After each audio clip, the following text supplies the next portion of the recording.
So the Lyft CEO says these three companies are getting business right. Let's find out which three he has chosen. And there he's in the public, right, without security. He's more of a people's guy. He likes to mix and mingle.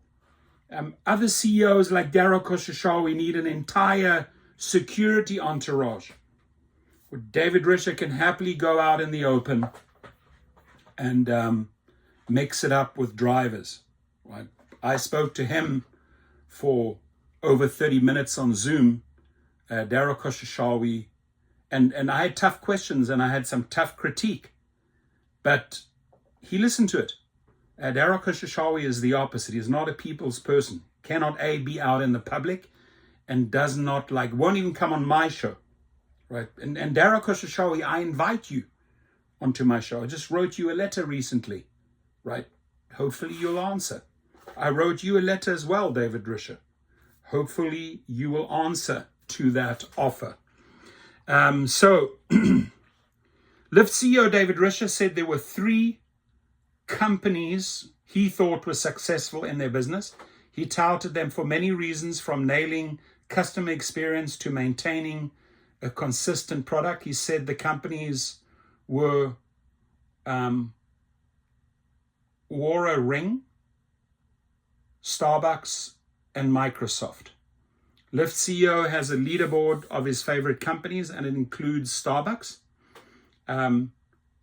I have to disagree on the Starbucks issue. I think Starbucks screwed up on a lot of things until they made some good changes. But for a long time, and I saw this right by LAX, them allowing all the homeless people in to use the bathrooms, wash, shower. I had two physical encounters inside a Starbucks because homeless people try to jump the baristas. So I absolutely don't agree with the Starbucks company being mentioned here. Speaking in an interview with Sherwood News released on August the 28th, CEO David Risher said there were three companies he thought were doing interesting things and getting business right. Risher joined the ride-hailing company's board in 2021 and became its chief executive in 2023. The 60-year-old leader was a general manager at Microsoft in the 90s and also did a stint at Amazon as the senior vice president of US retail. In the interview with Sherwood News, Risher listed three companies from small to large that he admires. And by the way, he's driven the stock up to almost $20. It's just sitting at about 19. So the Ring, or Oura Ring, Risher said Oura Ring had nailed the customer experience. Sherwood News wrote that when talking about a small company he admired, Risher pointed to the Oura Ring on his finger. He told the outlet that Oura Ring had nailed the customer experience. Oura Ring is a health technology company founded in Finland. It makes smart rings ranging from $199 to $499 that track heart health, sleep patterns, activity, and stress levels. It gives me enough information and it doesn't feel naggy. Risher added they started with a clear idea. They've not tried to add 20 different things, and it's a really good example of a focused and customer-obsessed product. Speaking to Business Insider in June, Risher revealed that his Oura Ring was part of his morning routine. He said he checked the Ring's report every morning after brushing his teeth to get insights into how well he had slept the night before. Starbucks.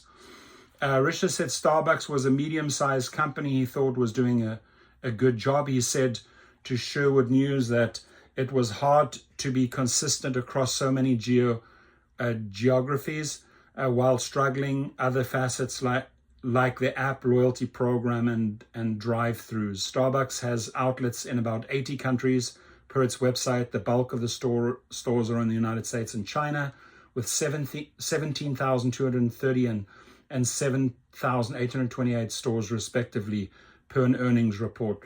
In their beverage change, they go through their cycles, of course, but I think they've done a a very good job. Risha's comments on Starbucks come as the Seattle-based coffee chain is turning around several quarters of weak performance. Risha said to Business Insider in June that he's a coffee addict. He's always, likewise, has a cup of Joe in the morning, but he said he's a Nespresso person.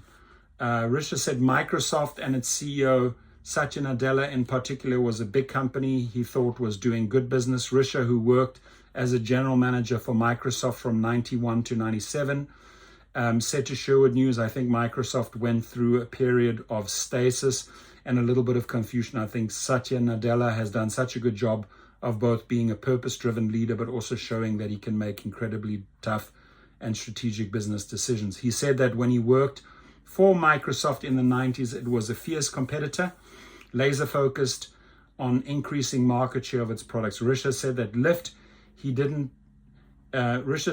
Lyft, he didn't focus so much on market share, but took pointers from Microsoft on really understanding what your competitors are good at and really understanding how you can do better. So there we have it.